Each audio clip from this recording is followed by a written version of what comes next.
grade. Today we're going to do something that is so super important. For 8th grade and algebra, it's graphing a linear equation using the slope and the y-intercept, okay? So I need you all to pay very close attention to this lesson. I tried to make it only the simple versions right now. Go Math kind of throws in some craziness a little bit, but I want to make sure it's straightforward and pretty simple for you so that you can get the basics before we go on to those crazy examples. So I am giving you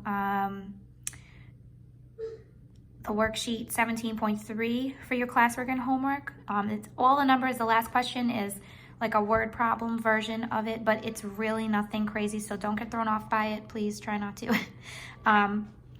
If you have trouble though, like as always, just do your best, and then if you need help, I will comment on your homework and give you some instructions.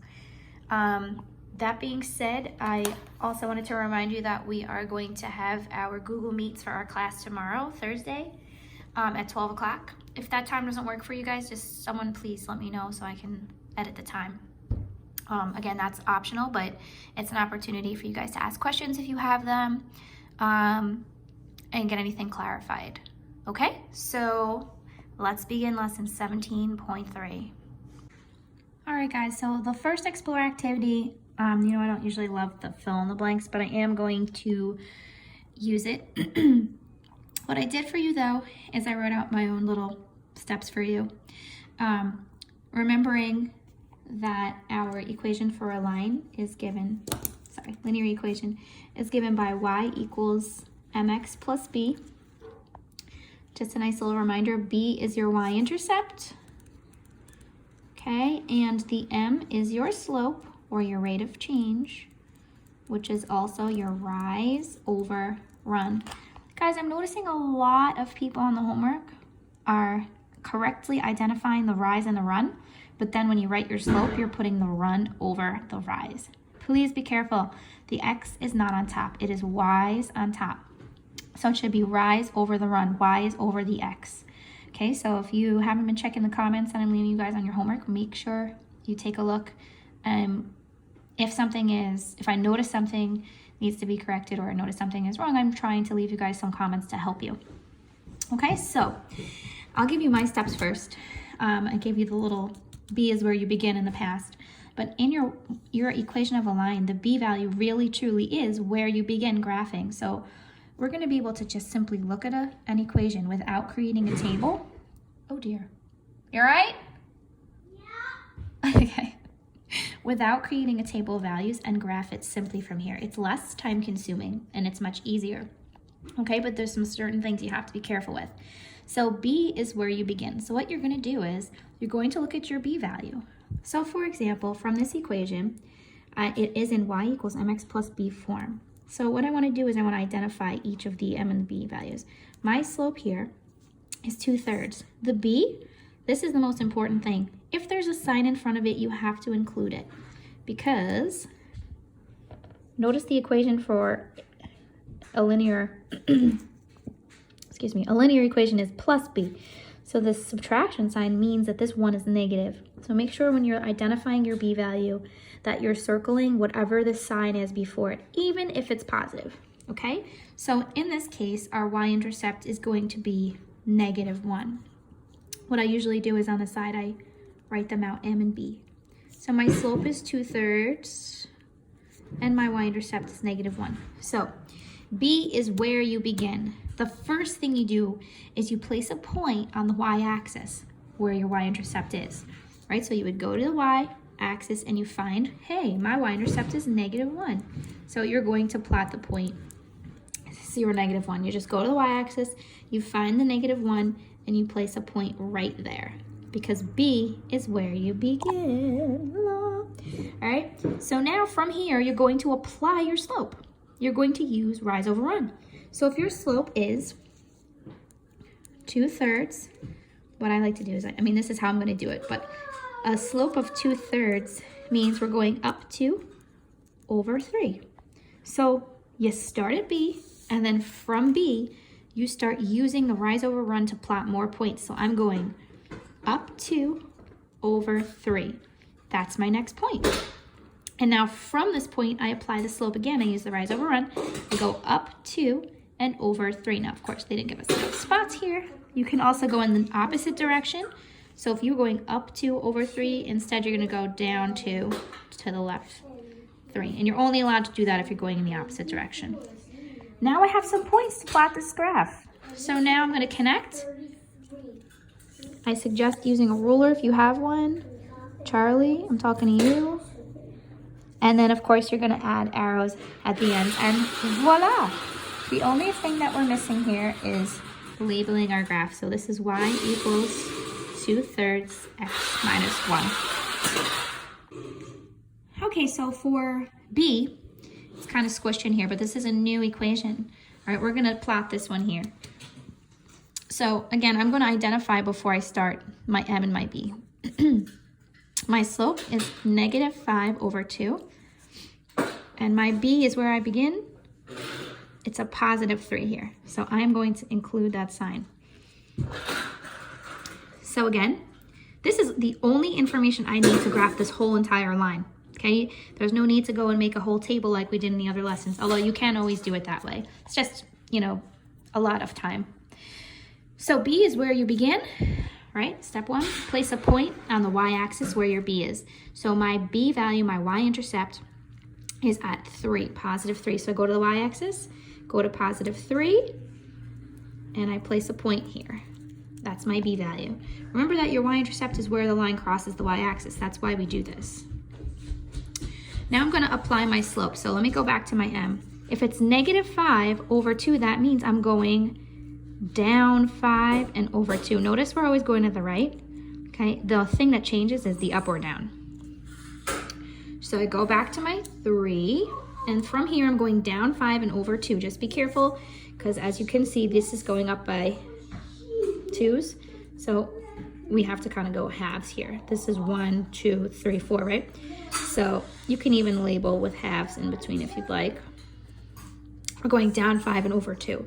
So this is down 1, 2, 3, 4, 5, and over 2. 1, 2, and that's my first point. Okay, let's see if I can fit some more in here.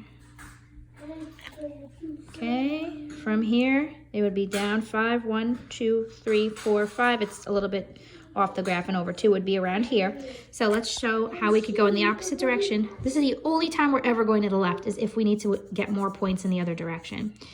So I'm going to be going up 5 from here. 1, 2, 3, 4, 5, and over 2. 1, 2.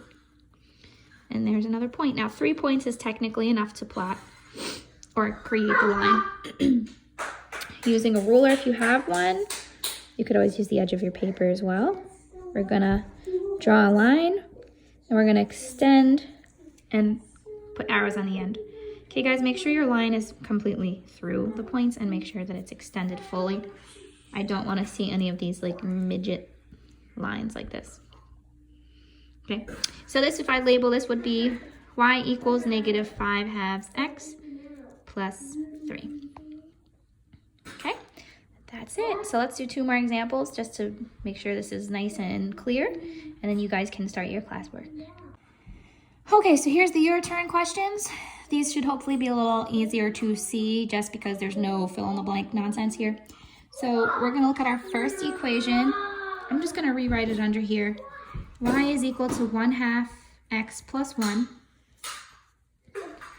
My slope, my m, is 1/2. My b is a +1. Before I start, I'm going to say what my slope is as a rise over run. It's positive, so it's going up 1 and then over 2. Okay, so here we go. I'm going to look at my scale here first, and I'm going to label what's missing just so that I don't have to think about it while I'm graphing. Okay, so I'm going to start at 1. B is where we begin. So I go to my +1 on the y-axis and place a point. And then from this point, I'm going to apply my slope, which is to go up 1 and over 2. So I start here, and I go up 1, over 2, and place in another point. And then from here, I apply the slope again. Up 1 over 2. And again, 3 points isn't... Drill, you're being too loud. Up 1 over 2. And then 3 points is enough, but since I have room, I am going to go in the opposite direction. So I'm just going to do the complete opposite of what I just did. Down 1 and over 2 to the left. And I can even do another one if I want to. Down 1 over 2. And now look at all these great points I have, and I can make a nice straight line. Whee! And add arrows at the end. And then I'm going to label. This is y equals 1/2 x plus 1. Not bad, right, guys? Okay, so what we're going to do is I'm going to have you do number 3 on your own. But as I am anticipating you getting confused with the slope, perhaps I'm going to identify the slope and the y-intercept for you first, and then you can do it on your own. So this is y equals negative 3x plus 4. My m is negative 3. Here, my slope. So as a rise over run, remember you can write that over 1 so that you can have a rise over run. So that would be down 3 because it's negative and over 1. My b value is a positive 4. How nice, they're all positive. All right, so fill in your scale there to help you out a little bit more, like this and so on. And then try to graph this on your own, pause it, and then when you unpause, you will see the answers. Okay guys, here is the graph of the line y equals negative 3x plus 4. So what we did was we looked at our b value. B is where we begin. We went to the y-axis and placed a point there on the 4 because it was positive 4. Then we applied the slope, which was down 3 over 1. Then from there we did it again, down 3 over 1. Connected my points. I had a nice lovely line. And then of course I'm labeling. Just so everyone knows, the labeling, the point of the labeling, it's not really 100% necessary right now when you only have one graph. But when we get into algebra, and even at the end of the 8th grade stuff that we're doing, you're going to be graphing more than one line on the same graph, so you need to know which one is which. So it's just a habit that we have to start getting into now. All right, guys? So please, just the only thing I want you to be careful of is your y-intercept. In these two examples, we had positive ones. Please be careful if this is a minus sign, then those are going to be negative y-intercepts. So be very careful. And also remember your rise over run is y over x. It's rise over run. So you're going up or down and then over to the right always. The only time we ever go to the left is if you're extending your line in the opposite direction. All right, have fun with this, guys. And if you're having any trouble with it, please let me know because this is, like I said, a super, super important skill. Okay, guys, have lots of fun.